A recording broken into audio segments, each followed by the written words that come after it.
Halo semuanya, perkenalkan nama saya Sidik Permana dari SMKN Kadipaten Kabupaten Tasikmalaya.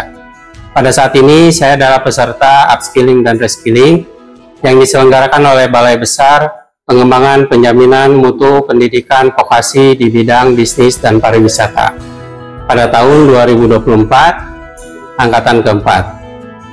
Pada video kali ini, saya akan mempraktikkan salah satu pekerjaan sekretaris, yaitu pengelolaan kas kecil. Mari kita mulai.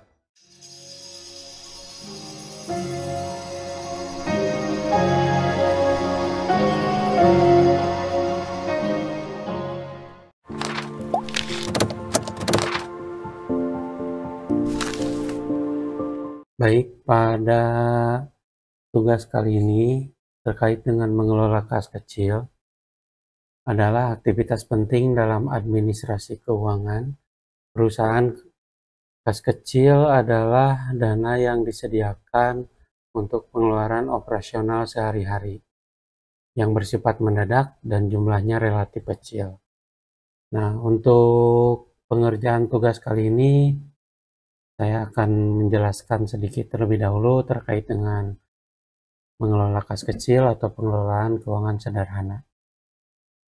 Di sini tadi barusan sudah saya sebutkan pengertian dari kas kecil itu sendiri, yaitu sejumlah uang tunai yang disediakan untuk membayar keperluan atasan atau pimpinan atau bagian di kantor yang jumlahnya relatif kecil sehingga mendukung kelancaran kegiatan pimpinan. Nah, biasanya untuk jumlah besar nilai dari kas kecil ini biasanya tidak melebihi dari 1 juta rupiah. Nah, jadi sejumlah uang ini nanti akan digunakan yang biasanya karena kalau melebihi dari 1 juta itu akan cukup kesulitan, apalagi jika pembayarannya itu dilakukan menggunakan cek ataupun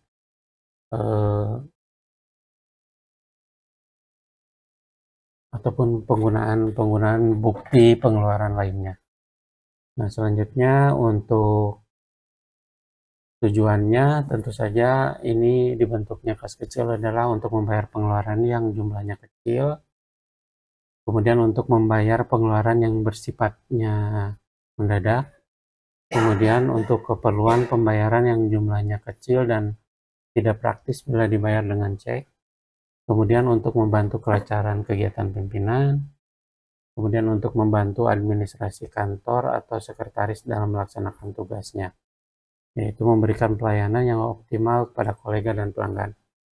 Nah, untuk bukti-bukti transaksinya nanti ini bisa dalam bentuk invoice, nota, kwitansi, atau struk pembayaran. Kemudian untuk selanjutnya adalah macam-macam bentuknya yang barusan saya sebutkan, ada kwitansi, cek, faktur, nota, bukti kas masuk, bukti kas keluar, serta formulir pengajuan dana kas kecil. Nah, ini sebagai contoh dari bukti-bukti pengeluaran serta pemasukan, ada kwitansi, kemudian cek, kemudian ada faktur, nota kontan, kemudian nota debit, nota kredit, bukti kas masuk, bukti kas keluar, kemudian formulir pengajuan dana kas kecil. Nah, di sini untuk prosedur penanganan kas kecilnya dimulai dari staf administrasi kantor atau sekretaris membuat permohonan pengisian dana kas kecil. Nah, biasanya pada awal bulan ini sekretaris akan melakukan pengajuan atau permohonan untuk pengisian dana kas kecil kepada bagian keuangan atau bendahara perusahaan. Kemudian langkah selanjutnya, jika permohonan ini disetujui, administrasi kantor atau sekretaris menerima dana pengisian kas kecil dari bendahara perusahaan berupa uang tunai atau cek. Kemudian staf administrasi kantor atau sekretaris mencatat penerimaan dana tersebut ke dalam bukti kas masuk. Langkah berikutnya adalah bukti kas masuk ditandatangani oleh administrasi kantor atau sekretaris dan kasir atau bendahara serta diketahui ada disetujui oleh pimpinan. Selanjutnya, nanti bukti kas masuk dilampiri dengan fotokopi cek bila menggunakan cek, kemudian bisa menggunakan kwitansi apabila menggunakan kwitansi, kemudian berilah nomor bukti kas masuk secara urut berdasarkan tanggal. Nah, kemudian langkah berikutnya untuk prosedur penanganan kas kecil adalah: 1. Catat pemasukan kas ke dalam buku kas, kemudian uang disimpan dalam tempat yang aman atau ditaruh dalam peti uang khusus yang berukuran kecil seperti kotak kas kecil atau cashbox. Kemudian disimpan dalam lemari yang terkunci. Kemudian langkah berikutnya adalah BKM atau bukti kas masuk disimpan dalam ordener atau map besar untuk menyimpan surat-surat. Selanjutnya adalah staf administrasi kantor dan atau sekretaris dapat mengeluarkan dana kas kecil sesuai dengan keperluan atasan atau pimpinan. Selanjutnya, untuk setiap terjadi pengeluaran, administrasi kantor atau sekretaris harus mencatat pengeluaran tersebut ke dalam bukti kas keluar. Kemudian satukan bukti kas keluar dengan bukti transaksi penggunaan uang seperti nota, faktur, dan kwitansi. Berilah nomor bukti secara urut berdasarkan tanggal, kemudian minta tanda tangan pimpinan pada bukti kas keluar. Selanjutnya adalah catat dan masukkan data bukti kas keluar ke dalam buku kas sesuai dengan sistem yang digunakan. Yang berikutnya adalah simpan semua dokumen pengeluaran pada owner, kemudian buat laporan pertanggungjawaban penggunaan kas kecil lengkap dengan bukti-bukti transaksi. Laporan ini harus mendapat persetujuan pimpinan yang selanjutnya akan dilaporkan ke bagian keuangan untuk mendapatkan kembali pengisian dana kas kecil berikutnya. Nah, kalau dilihat dari bagannya, penampakan dari kas kecil seperti ini. Prosedurnya mulai dari buat permohonan pengisi dana kas kecil, terima dana kas kecil, kemudian pencatatan kas kecil, uang disimpan dalam cash box, kemudian apabila ada instruksi dari pimpinan untuk mengeluarkan dana kas kecil, dicatat transaksi ke dalam buku kas keluar, kemudian simpan bukti transaksi bukti kas keluar dalam ordener, dan terakhir adalah pembuatan laporan pertanggungjawaban penggunaan dana kas kecil.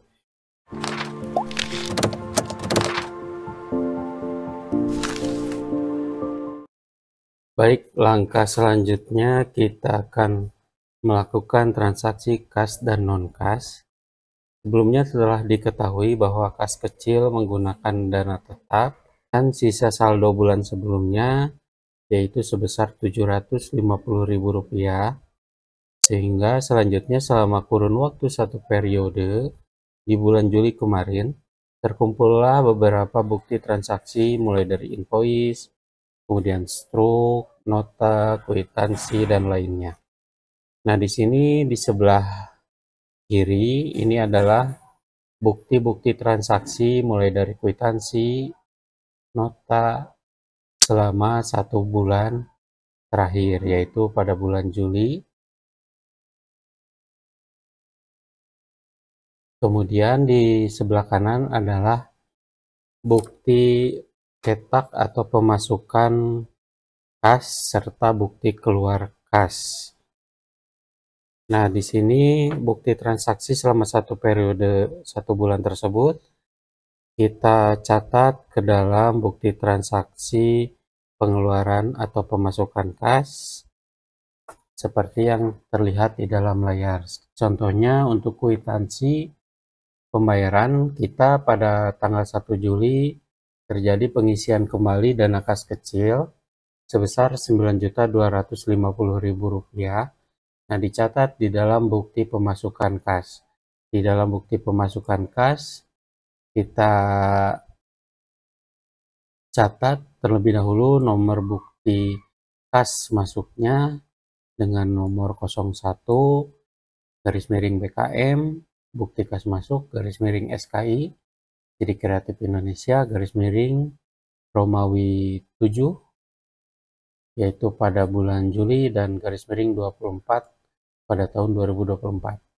Untuk bukti pemasukan kas di sini dilanjutkan dengan pengisian keterangan diterima dari Bendahara PT Sidik Kreatif Indonesia. Nilai jumlah uang yang diterimanya adalah 9.250.050 rupiah. Kemudian untuk keperluan pengisian dana kas kecil bulan Juli 2024. Kemudian di dalam bukti kas tersebut diberikan tempat serta waktu pembuatan bukti tersebut. Kemudian diberikan keterangan penerima atau diterima oleh, kemudian dibayarkan oleh bendahara, kemudian disetujui oleh pimpinan. Nah, seperti ini tampilan dari bukti kas masuk. Nah, kita lihat di bukti yang kedua, ini sebagai contoh, pada tanggal yang sama, tanggal 1 Juli, perusahaan mengeluarkan sejumlah uang untuk pembelian makanan pimpinan, kemudian nota pembayarannya sudah ada di sebelah kiri, dan di sebelah kanan kita catat di bukti pengeluaran kas kecil dengan nomor yang pertama, nomor 1, kemudian garis miring BKK, garis miring SKI, garis miring 7, garis miring 24. Di sini dituliskan diserahkan kepada Rumah Makan Dapur Emak, kemudian uang sejumlah Rp23.000 untuk keperluan pembelian konsumsi pimpinan. Kemudian untuk nama tempat dan tanggal, kemudian ini ditandatangan oleh kasir itu sendiri, kemudian dibayarkan oleh sekretaris, kemudian disetujui oleh pimpinan. Nah, ini semua bukti transaksi selama 1 bulan dari mulai tanggal 1 sampai tanggal 30,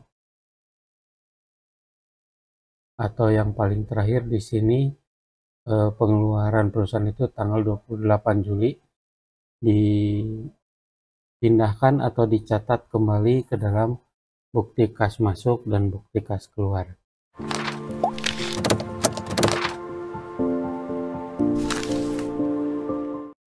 Baik, tugas berikutnya adalah pembuatan dokumen daftar centang untuk penerapan prosedur K3 perkantoran. Seperti yang sudah terlihat di dalam layar, berikut adalah dokumen daftar centang dari perusahaan PT Sidik Kreatif Indonesia. Kita perjelas mulai dari penggunaan kepala dokumen atau judul dari dokumennya itu sendiri. Selanjutnya untuk kolom isiannya atau untuk kolom penerapan prosedur K3 perkantorannya ada 8 indikator. Kemudian untuk kolom isiannya terdiri dari 4, yaitu kolom nomor, keterangan, kemudian ada dan tidak ada. Dari yang pertama adalah untuk penerapannya dan dilakukan pengecekan untuk indikator terdapat kebijakan mengenai K3. Kalau memang ada, berarti kita checklist ada. Kemudian untuk indikator yang keduanya terdapat pencahayaan ruangan yang cukup. Kemudian yang ketiga adalah ventilasi udara yang cukup. Kemudian yang keempat adalah lantai ruangan yang bebas dari bahaya terjatuh. Kemudian yang kelima terdapat alat pemadam api ringan atau APAR. Yang keenam terdapat kotak P3K. Yang ketujuh terdapat jalur evakuasi. Kemudian yang terakhir adalah terdapat gambar simbol kelengkapan K3. Nah, ke-8 indikator ini kita periksa, kemudian kita checklist atau kita centang berdasarkan ada atau tidak adanya. Selanjutnya untuk dokumen ini seperti biasa diberikan keterangan tempat pembuatan dokumen, serta bulan dan tahun, kemudian diberikan juga keterangan disusun oleh serta diketahui oleh direktur atau pimpinan kita.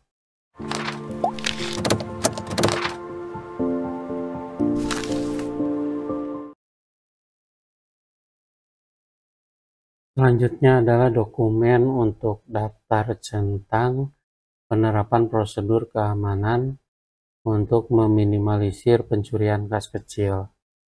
Untuk bentuk dokumennya sudah terlihat seperti di layar, dimulai dari judul, kemudian tabel isian terkait dengan prosedur keamanan, mulai dari kolom nomor, kemudian kolom keterangan, kemudian ada kolom keterangan ada dan tidak ada. Untuk indikator pemeriksaannya atau penerapannya ada 6 indikator. Yang pertama adalah terdapat SOP keamanan perusahaan. Kemudian yang kedua adalah terdapat CCTV di area tempat penyimpanan kas kecil. Yang ketiga, terdapat kebijakan khusus dalam mengakses laporan kas kecil. Yang keempat adalah melakukan laporan secara berkala mengenai kas kecil. Yang kelima, adanya batasan untuk setiap transaksi kas kecil. Dan yang terakhir adalah yang keenam, adanya pemeriksaan atau audit kas kecil secara berkala. Nah, keenam indikator ini dilakukan pemeriksaannya, dicek apakah sudah ada atau tidak ada. Kemudian di dalam dokumen juga seperti biasa diikuti dengan keterangan tempat dan waktu pembuatan dokumen, serta penyusun nama dokumen serta jabatannya, dan diketahui oleh pimpinan, kemudian ditandatangani dan diberikan stempel perusahaan.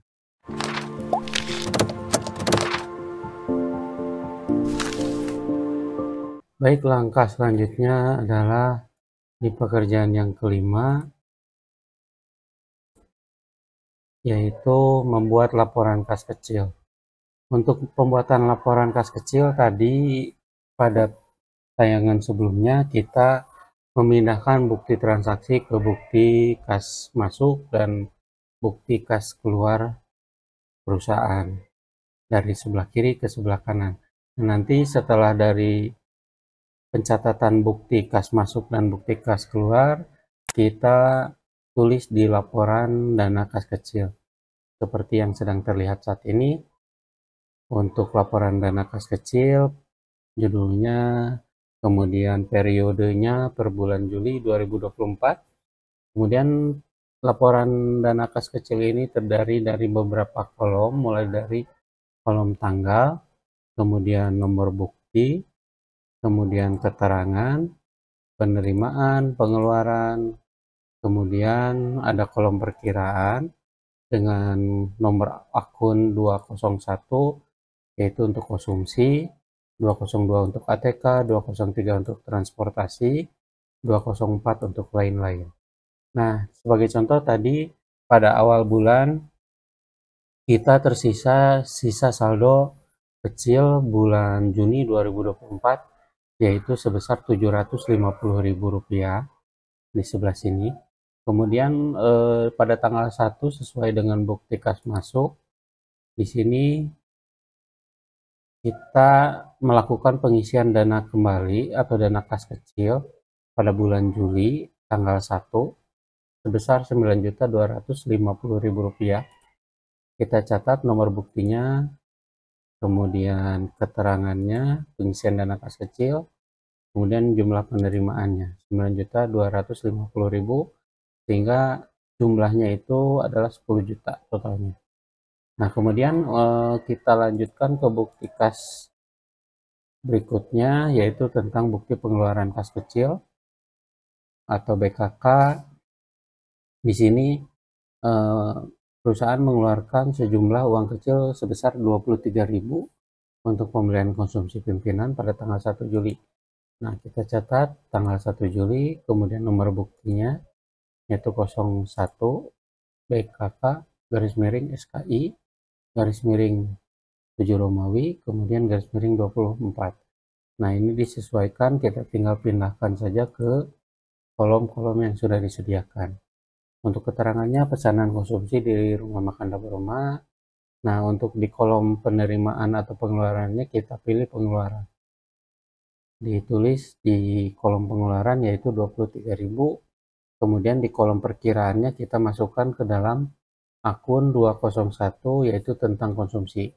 Dicatat kembali 23.000. Nah, begitupun untuk bukti-bukti transaksi atau bukti keluar kas yang lainnya, itu kita masukkan sesuai dengan tanggal, kemudian sesuai dengan nomor bukti yang tertera di dalam bukti kas keluar, kemudian keterangannya juga kita tuliskan kembali, kemudian untuk kolom pengisian penerimaan atau pengeluarannya kita isi di sebelah kanan yaitu di kolom pengeluaran. Nah, kemudian untuk jumlah pengeluarannya nanti akan menghasilkan sebesar Rp9.250.000. Nah, untuk kolom perkiraannya kita sesuaikan. Untuk seperti pesanan konsumsi kita masukkan ke dalam akun konsumsi. Kemudian untuk pembelian ATK seperti pembelian kertas, tinta, kita masukkan ke dalam kolom akun ATK. Kemudian untuk akomodasi seperti transportasi atau penginapan, kita masukkan ke dalam akun nomor 203 transportasi. Kemudian selain dari 3 kriteria tersebut, kita masukkan ke dalam akun 204, yaitu lain-lain, seperti pemesanan brosur, pembeli atau pemesanan banner, pembelian materai. Nah, ini masuk ke dalam akun lain-lain. Nah, ketika di akhir bulan Juli, nanti akan terlihat sisa saldo berapa. Nah, di sini terlihat sebesar saldonya Rp750.000.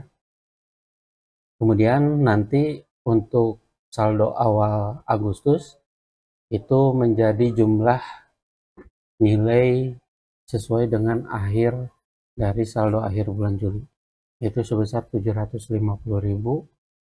Nah, kemudian nanti untuk di bulan Agustus pengisian dana kas kecelnya sebesar 9.250.000 karena kita menggunakan metode tetap atau impres sebesar 10 juta. Kemudian untuk dokumennya diberikan seperti biasa, keterangan tempat, waktu pembuatan dokumen tersebut, kemudian diikuti dengan nama sekretaris, jabatannya, kemudian ditandatangan, dan kemudian untuk yang terakhir adalah diketahui oleh pimpinan. Jangan lupa diberikan tanda tangan pimpinan serta stempel perusahaan.